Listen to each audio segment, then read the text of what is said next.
pessoal, para tudo para assistir o vídeo de hoje. Eu vou continuar com esse lindo aqui, o Adilson Moreira, com o racismo recreativo.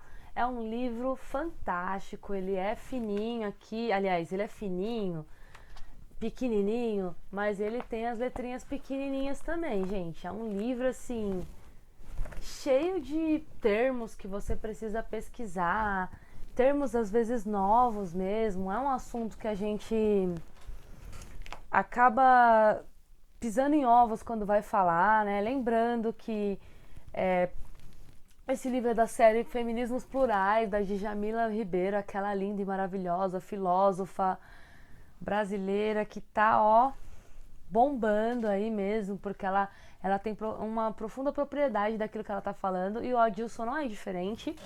Ele vai falar numa posição de negro e advogado. Então ele estudou muito, ele sabe muito do que ele tá falando, tá certo? E esse livro aqui é da série Feminismos Plurais, de novo da Djamila Ribeiro, que é a organizadora e coordenadora do livro, tá certo? É da Pollen. Gente, leiam esses livros, a série é fantástica. E agora eu vou começar com a segunda parte desse livro. Gente, ó, livro, ó, estudei pra caramba, não só esse livro, mas estou estudando muito sobre o assunto, então deixa o joinha para apoiar o trabalho, clica aí nas notificações, passa para os amigos, e é isso aí, vamos discutir mais sobre esse assunto. Gente, esse assunto é muito importante, tá certo? É um assunto que a gente precisa tratar porque ele realmente acontece, lembrando que quando a gente vai ler um livro, a gente lê sem bloqueios aqui dentro, né? Às vezes a gente ouve uma palavra, racismo, aí você já bloqueia. Não, não vou ouvir, não quero saber, eu penso assim, é assim que eu penso, não vem encher o saco. Não é assim, gente. A gente tem que ler o assunto, muitas vezes de pessoas que a gente nem apoia, tá? Não precisa concordar, mas a gente tem que ler para saber o porquê que a gente não tá concordando. A gente tem que saber concordar e discordar. Se você é contra aquele partido e você lê uma coisa sobre aquele partido escrita pelo próprio partido, você não vai virar membro daquele partido por causa disso. Você vai refletir e falar, será que eles falaram besteira? Eu não gosto do partido, mas pode ser que alguma coisa tenha a ver. Da mesma coisa, eu acho que eu não sou racista, só que eu não quero nem saber como é que é o racismo, porque vai que eu sou, né? Então, gente, é normal. A gente cresceu numa sociedade racista, machista, uma sociedade preconceituosa, e a gente é a cultura do engraçadinho, faz humor com tudo e principalmente sempre reforçando os estereótipos negativos, né? Então, assim, o homem branco, sempre quando ele aparece nas piadas, ele aparece exaltado, né? E todos os outros, né, que são tidos como os outros e são sempre nomeados, né? Mulher, pessoa negra, outras origens, como por exemplo o índio, é sempre tido como minoria, como burro, né? E assim por diante. Então agora eu vou falar da segunda parte, que é injúria racial na doutrina e na jurisprudência. Então existem algumas afirmações que fica difícil, como nós temos essa base extremamente racista na nossa cultura, fica difícil incriminar a pessoa que comete a injúria racial. Então a afirmação, né? O evento pode ser compreendido com o ato racial por ser uma expressão de humor. Então, assim, não é uma ofensa, porque eu tava brincando, né? Então, esse argumento vai impedir que atos extremamente racistas sejam, no caso, sejam punidos. Porque eu tenho um racismo estrutural aí, na estrutura mesmo da magistratura, da sociedade. Geralmente o juiz não é negro, então assim, já reforça isso. E tem uma outra questão, a nossa sociedade tem o mito da igualdade racial, então como se o racismo não existisse. Então quando eu vou incriminar uma pessoa por estar cometendo uma atitude racista, eu estou reforçando que a nossa sociedade tem racismo. Então muitas vezes os juízes colocam na sentença que não, a pessoa estava com o intuito de brincar. Quer ver um exemplo? No começo do livro, o Adilson reproduz um caso de uma mulher, né, que o chefe foi fazer uma festa, pediu para ela comprar umas frutas, né? A mulher era negra, Ela foi no mercado e comprou várias bananas, né? Porque era para fazer um buffet lá para todo mundo, tal. E ela comprou aquelas bananas.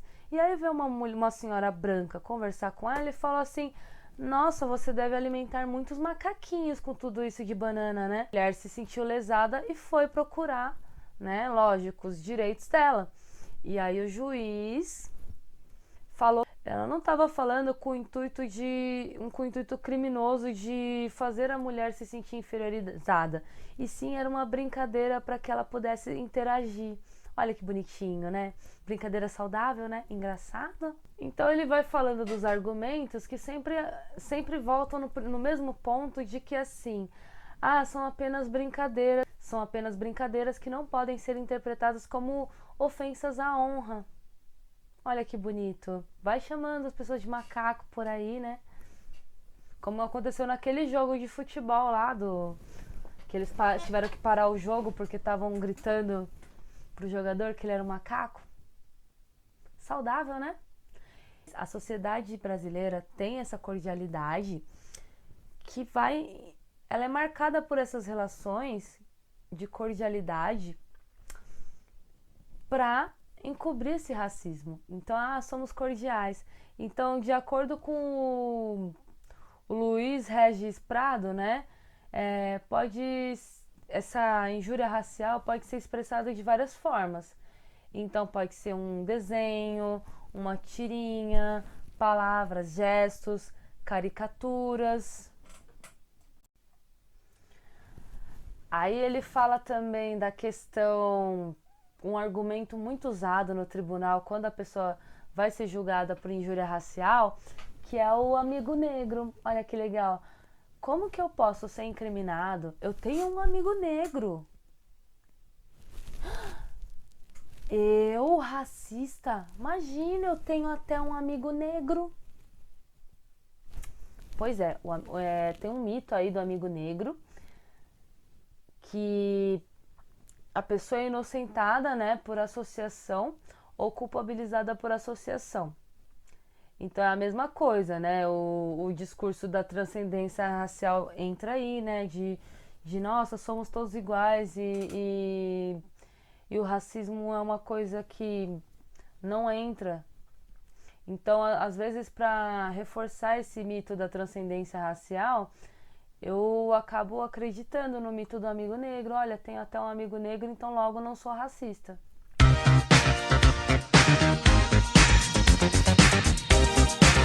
Então é aquela questão, né? A culpabilidade por associação é assim. Juiz branco, geralmente, né? Aí a pessoa branca que cometeu o ato racista. E aí eu penso assim, nossa, vai ficar feio, né? Porque aí as pessoas vão começar a perceber que existe racismo. Então logo não farei isso, para ninguém perceber. Né? Então a imagem coletiva de pessoas brancas, né, vai ofender esse grupo racial. Então contraria o interesse histórico dessas pessoas em demonstrar que o racismo não tem relevância na sociedade. Olha só, então tem uma coisa por trás, né? Então é importante minimizar isso para que as pessoas não comecem a perceber, como se isso não fosse uma prática cotidiana. Sério isso, né?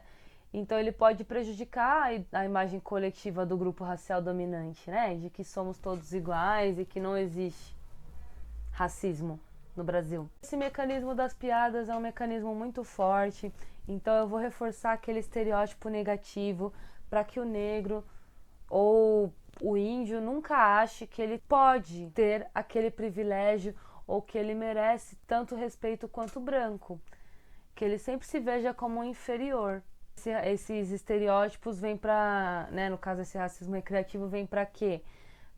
Para mostrar, né, vem em defesa da pureza moral do branco, heterossexuais, muito importante, né? Então eu vou enfatizando sempre essa pureza moral do branco em detrimento dos defeitos do negro, né? Então esse humor racista também ele segue uma lógica da cordialidade versus hostilidade.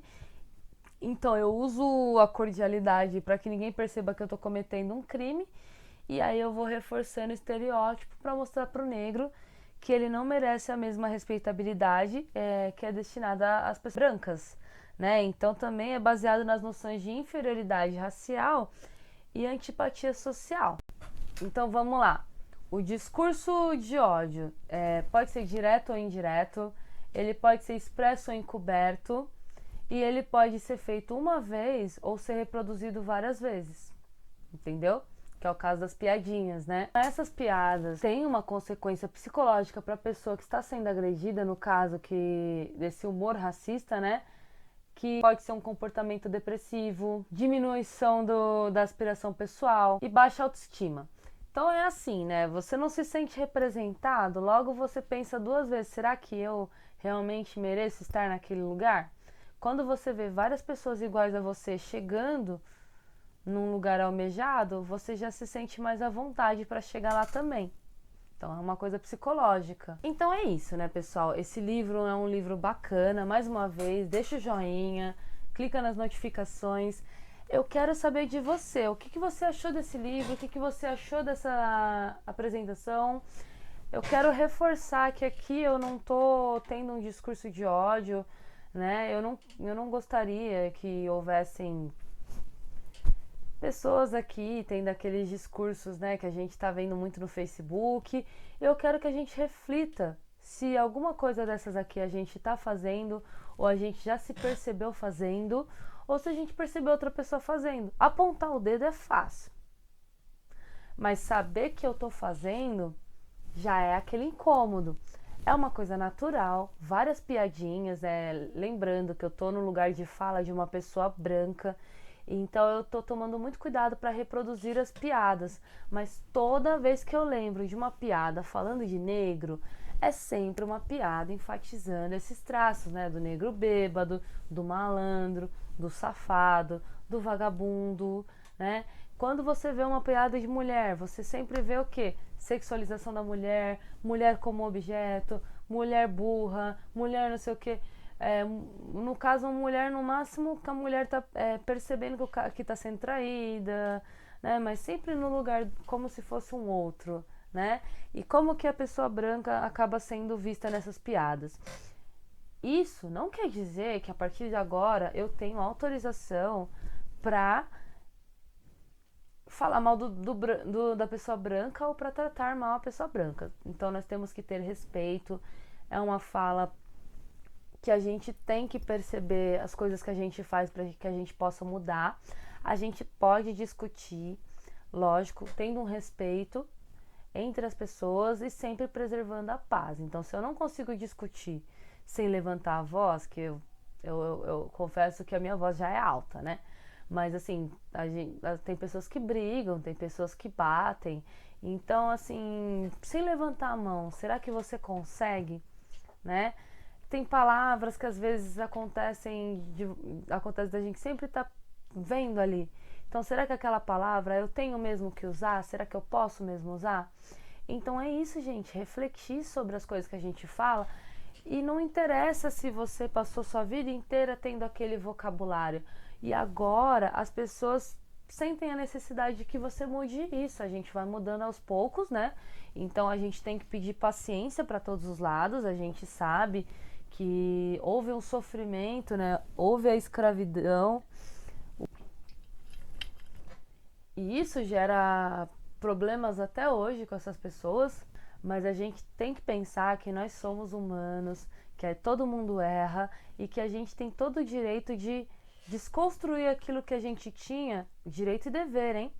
De desconstruir aquilo que a gente tinha e começar a pensar mais nessas questões. Mais do que se eu tô agredindo, não interessa a sua idade, né? Vamos parar de ser cabeça dura e transformar essa situação. É assim que a gente vive mesmo. Você pode discordar de muita coisa, mas tem coisa assim que é fato. Você lê, você se incomoda, mas você fala assim: ah, mas o cara tá certo, né? Então, o Adilson aqui, eu não percebi nenhuma vez que esse Adilson tenha falado besteira. Eu achei super profundo, eu achei que ele me ensinou muita coisa. Eu fui no lançamento desse livro, ele falou por muito tempo, então é óbvio que eu fiz 2 vídeos meio longos, porque tem muita coisa que a gente precisa fazer, saber, e eu acho que não seria legal encurtar. Tá certo, pessoal? Então, muito obrigada. Eu aprendi muito com esse livro e eu só posso indicar para vocês porque essa série da Djamila Ribeiro é muito boa, tá? Fiquem em paz. Não se esqueçam de deixar o joinha, de passar para os amigos e de ativar as notificações do sininho aqui embaixo, gente. Tchau, tchau.